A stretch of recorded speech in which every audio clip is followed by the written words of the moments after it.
Yaorana et Maeva sur Iti FM dans votre émission Tahiti Vibes. Une fois n'est pas coutume, on va quitter le monde de la création, de la musique, du culturel, mais quand même on va y revenir un petit peu. On a le plaisir aujourd'hui d'accueillir quelqu'un qui a pérennisé un outil de communication qui s'appelle Dixit. Tu vas nous dire, Dominique, si c'était le nom depuis le début.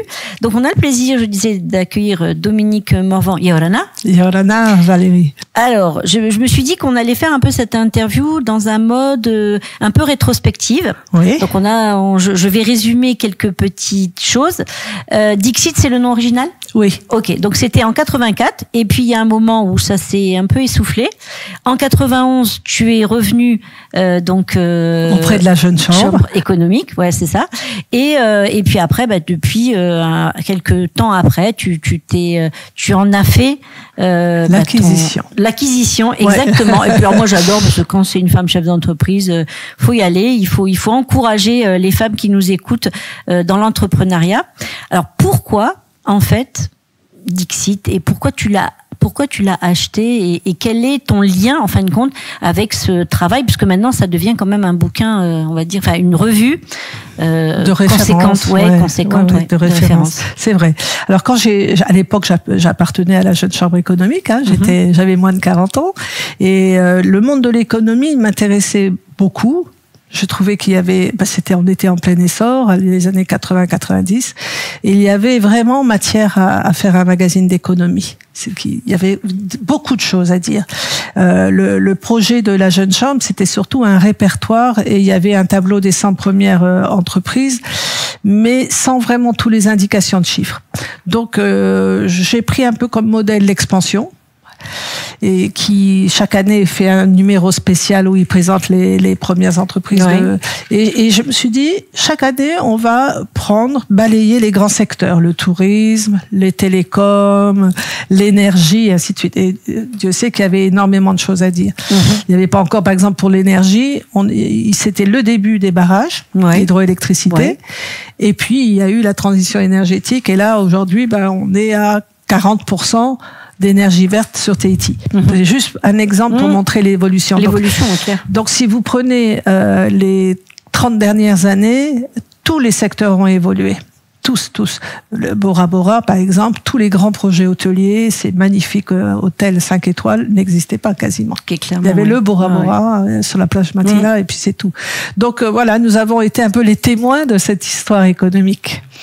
Alors, quand on amène un outil qui est devenu on va dire un manifeste, quelque chose qui est là pour acter, pour donner des chiffres à l'heure où on a les réseaux sociaux, à l'heure où une information en remplace une autre, des chiffres d'autres, la bataille des chiffres, la bataille des idées, etc.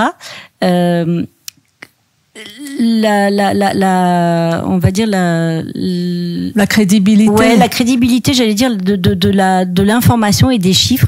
Ça se passe comment c'est vérifié? Parce que si on se veut référence, ça oblige à beaucoup de probité, de professionnalisme. Alors comment on fait? Alors tu vois déjà, en fait nous on ne s'est pas voulu référence, on l'est devenu parce que on travaille pour le tableau des 200 premières entreprises. La base, c'est le tableau qui nous est fourni par les statistiques, l'Institut de la statistique polynésienne, ISPF, qui recueille les bilans des entreprises. Enfin, c'est tout un circuit. Donc, entre mars et juin, on doit remettre son bilan. Ça passe d'abord par les greffes du tribunal et à la statistique. Il nous donne un tableau qui est dans l'ordre par tranche de 500 millions. D'accord. Charge à nous de contacter les entreprises et de leur demander leurs chiffres. D'accord. Donc, ça, en général, c'est bon parce que si vous mentez, on vous dit, écoutez, nous, sur le tableau de l'ISPF, qui est quand même une référence, vous êtes 20e après telle entreprise qui fait tel chiffre. Donc la personne est obligée de dire son chiffre. Donc de toute façon, ça, on les oblige pas, ils le font d'eux-mêmes. Au fil des années, les entreprises ont pris l'habitude, pour la plupart, de donner leurs chiffres. Ce qu'on a ajouté aussi, c'est les effectifs. Parce que donner un chiffre, surtout un chiffre d'affaires, ce n'est qu'un reflet de l'économie, c'est pas les bénéfices. Bah non, voilà, c'est bien que tu en parles parce que souvent les gens confondent chiffre d'affaires et bénéfices. Le bénéfice, ça sera quand toutes les charges seront déduites, les impôts, les taxes en tout genre. Prenez l'exemple de ATN, Air Tahiti Nui, qui est première entreprise du territoire. Michel, mon voisin, le PDG, n'a pas caché que l'année prochaine, il serait en déficit. Et des gros déficits. Donc voilà, mais c'est intéressant quand même de voir le volume et puis après d'analyser l'activité. Alors, les effectifs, ça apporte une notion humaine importante. Quand on a un groupe comme le groupe Van ou le groupe Martin, qui effectivement sont des énormes groupes, qui sont dans les premières entreprises, mais ils emploient 1200 personnes. C'est ça. Donc voilà, c'est la vie, ça nous concerne nous tous. Alors après, pour ce qui est des chiffres, nous avons énormément de sources en Polynésie. D'abord, il y a le rapport de l'IOM. Il y a les différents documents de l'Institut de la statistique. Récemment, ils ont sorti les chiffres du tourisme. Ils ont sorti le résultat de la démographie, le recensement. Et d'ailleurs, ils ont produit... Qui fait l'objet de beaucoup de débats, de beaucoup de commentaires sur les réseaux sociaux. Et donc déjà, ce sont des documents intéressants. Il y a les rapports de l'autorité de la concurrence, qui sont incroyablement riches, sur n'importe quel sujet. Par exemple, sur le transport interile. C'est un document qui doit faire 60 pages. Donc en fait, notre travail, c'est d'éplucher tous ces documents, et de ressortir l'essentiel et d'avoir une vision de ce secteur. Et puis il y a aussi la Cour des comptes. Qui produit régulièrement des documents. Et là, on est bien d'accord que dans Dixit, on reste que sur la sphère privée. Oui.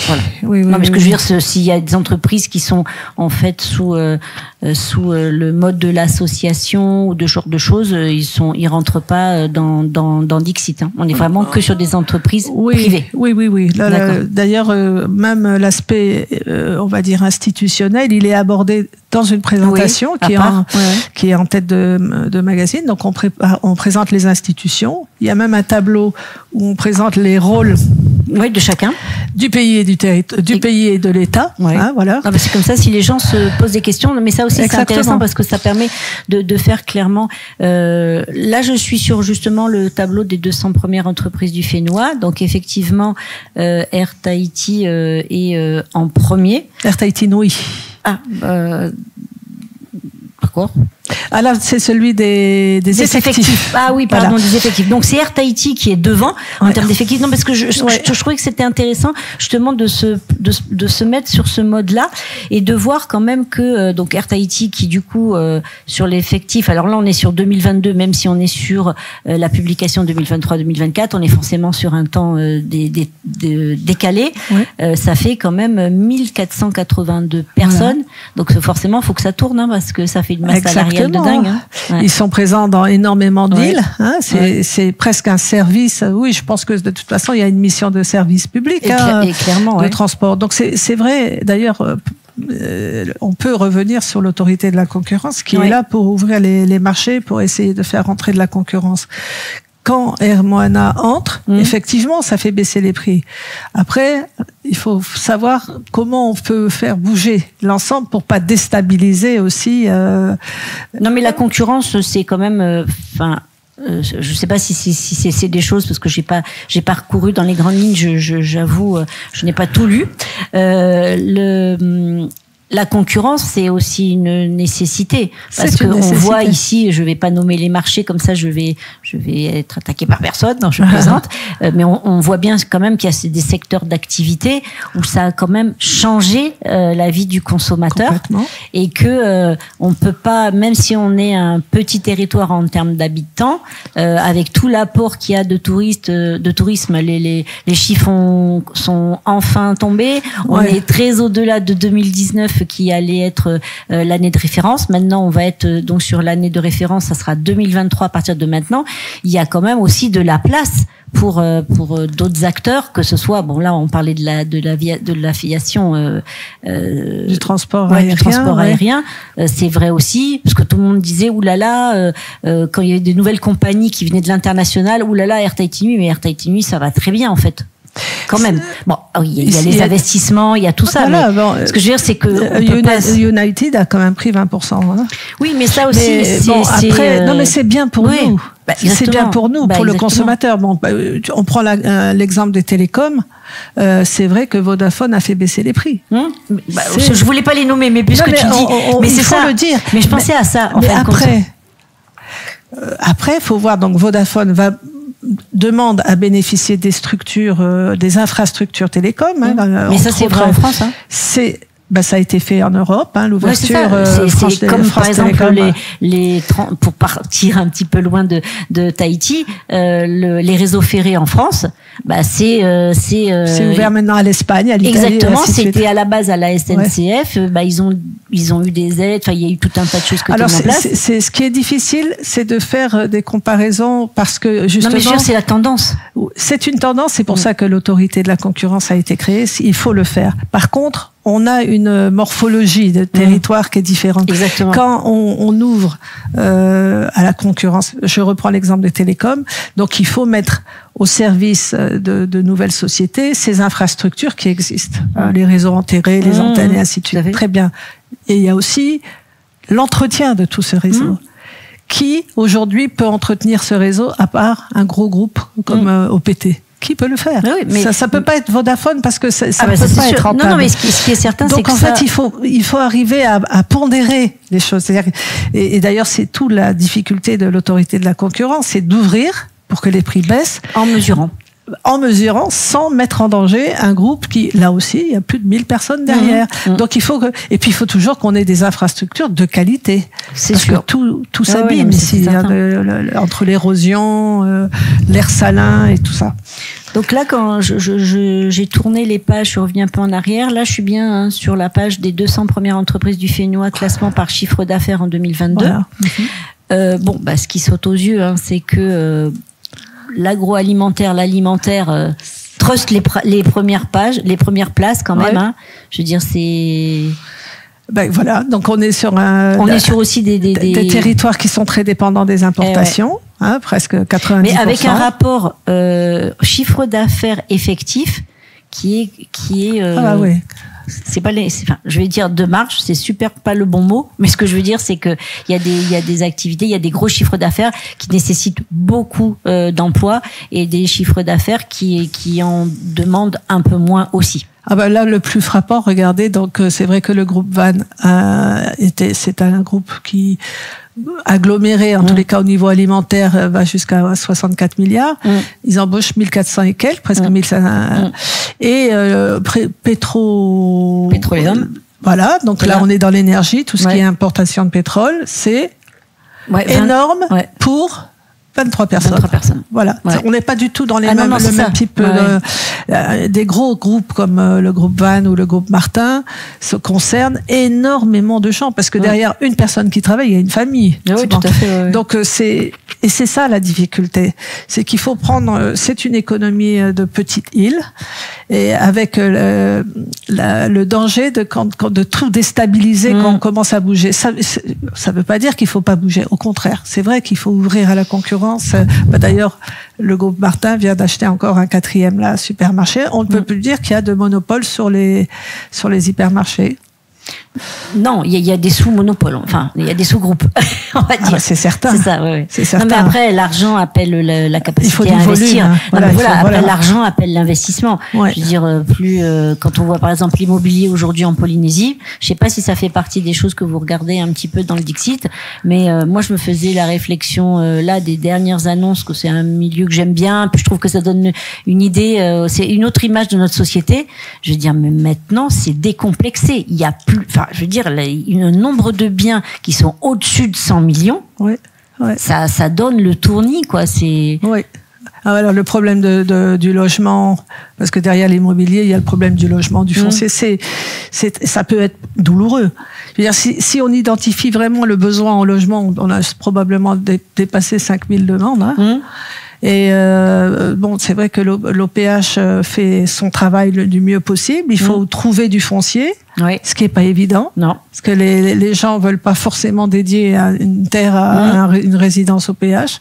Mais bon, on avance, on avance. C'est toujours comme ça. Hein, il faut y aller un pas après l'autre. Hein. Alors il y a des sujets très variés, hein, comme la santé, les stupéfiants, qui sont pas forcément une analyse sur des entreprises ou quoi que ce soit. Le jour où il y aura une entreprise dans les stupéfiants, il faudra commencer à s'inquiéter. Mais là, c'est intéressant parce que c'est au travers de la politique pénale. Il y a des sujets sur lesquels vous n'allez pas. On a quasiment abordé. Vous parlez de stupéfiants. Non, je sais pas. Non, mais par exemple, par rapport en 2019, à la politique pénale, est-ce qu'il y a des article sujets qui sont compliqués parce qu'il n'y a pas les données, parce que les informations. Prenons les stupéfiants. Voilà, allons-y. Ce qui est page 38. Non, c'est pas dans ce magazine. Ah, c'est pas celui-là. Je l'ai abordé dans l'édition 2020. Oui. Et il y avait quelques chiffres qui circulaient, qui sont tout simplement basés sur les prises de la gendarmerie. Oui, bien sûr. Entre les prises, on pouvait estimer que c'était peut-être 3% de la réalité de ce qui circulait. Donc on arrivait à des prix colossaux. Hein.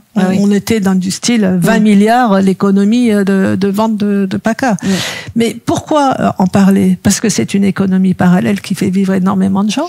Oui, puis qui fait vivre, mais donc, qui entraîne aussi beaucoup de dépenses de santé. Des dépenses de santé. C'est tout un ensemble. Donc on peut pas ne pas en parler à un moment donné. Donc c'est vrai aussi qu'on parle beaucoup de dépénalisation, de faire du CBD, et ainsi de suite. Tout ça va évoluer, on ne sait pas comment, mais ça sera une économie aussi, mais ça sera pas dans l'aspect toxique de des choses. Évidemment, non, mais c'était à la fois une boutade et à la fois un petit clin d'œil. Combien de temps il faut? 1 an pour préparer la version d'après? Pour moi, oui. Maintenant, après, pour les personnes qui écrivent avec moi, parce que par exemple, pour tout ce qui est judiciaire, c'est Garance Colbert qui fait la chronique sur Tahiti Info. Le gros du magazine va se faire en 4 mois. D'accord. 4 mois. Mais moi, par contre, je collecte et je lis tout. Hein. Je lis tous les rapports possibles, imaginables. Mais bon, voilà, j'aime ça. Je crois que vous en êtes d'accord, plus on lit, plus on a envie de lire. Et surtout, plus on s'instruit, en fait, parce qu'après, si on se base sur ce qu'il y a sur les réseaux sociaux pour se faire une idée et augmenter son niveau de connaissance sur certains sujets. Je sais que dans les bibliothèques, notamment celle de Papeete, on retrouve un peu aussi vos publications. Oui. Donc, si vous n'avez pas les moyens, alors on n'a pas parlé du prix, 1950 francs pour 1 an de travail, etc. C'est quand même pas le bout du monde. Et puis vous le retrouvez en ligne gratuitement. Ah ben voilà. Alors là, vous n'avez plus aucune excuse, amis auditeurs. Si vous cherchez des vraies informations, des vrais chiffres, plutôt que de spéculer, des fois je vois des trucs partir en live complet sur les réseaux sociaux. Moi, je suis sur les réseaux sociaux parce que comme ça permet aussi de prendre la température de la société dans laquelle on est. Donc, allez sur le site. Donc c'est creaprint.pf. Voilà. Je sais qu'il y a plein de publications. Vous allez sur Dixit année 2024 et là vous aurez des données fiables. C'est la rédactrice en chef de surcroît propriétaire. Là, j'ai vendu. Ah, t'as vendu. Donc, tu te fais que la rédaction. Ah, mais j'ai ce luxe-là de ne faire que du journalisme, qui est mon cœur de métier. Voilà. Exactement. C'est très bien. Écoute, de toute façon, Dominique, tu engages justement, ton équipe et toi-même par rapport à toutes les infos qui sont données. Et sincèrement, je pense qu'on peut dire sans flatterie ou quoi que ce soit que c'est vraiment une bible parce que économique. Et qui se veut aussi prendre en considération les aspects sociaux et culturels. Donc, si vous cherchez des informations, go sur le site creaprint.pf. Merci beaucoup. Est-ce que tu avais quelque chose à rajouter pour nos auditeurs? Là, moi, je trouve que c'était très complet, très sympathique, mais peut-être dire parce que on fait ce travail avec humilité. C'est peut-être galvaudé de le dire, mais on le fait vraiment parce que c'est dangereux ce qui est écrit. Moi, ça engage. Ça engage. On a une vraie responsabilité, donc on essaye le plus possible de vérifier, de se baser sur des professionnels qui connaissent leur métier.